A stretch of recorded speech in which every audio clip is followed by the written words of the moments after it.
concernant ce texte. Merci. Merci pour la GUE. Notre collègue Henin, 2 minutes.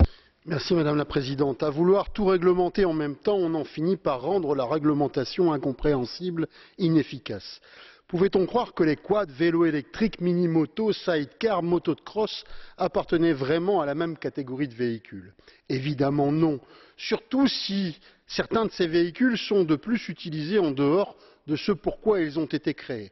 Il est donc particulièrement pertinent de créer des sous-catégories.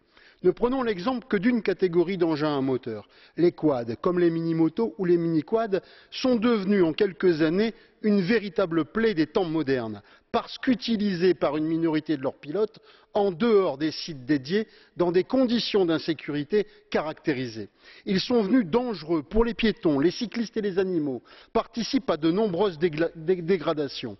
Par ailleurs, souvent produits à bas coût, ils ne remplissent généralement pas les conditions de sécurité requises pour circuler sur la voie publique. En France, 61% des victimes d'accidents provoqués par des quads, des mini-motos ou des mini-quads sont des enfants de moins de 10 ans. Ces engins sont de par nature accidentogènes. C'est pourquoi il nous semblerait indispensable de légiférer en priorité, en donnant plus de force encore à la loi sur la sécurité, sur la formation des pilotes, sur les émissions sonores, sur les conditions de circulation. Le but étant, chacun le comprend, de protéger à la fois les conducteurs respectueux des règles et les populations victimes.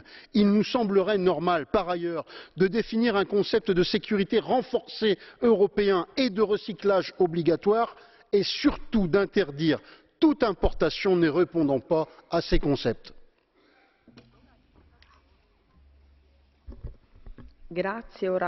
Merci. Et maintenant, je passe la parole aux autres orateurs inscrits, en commençant par Monsieur Mitchell. 3 minutes. Madam President.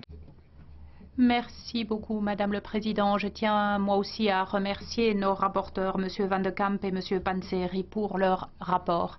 Et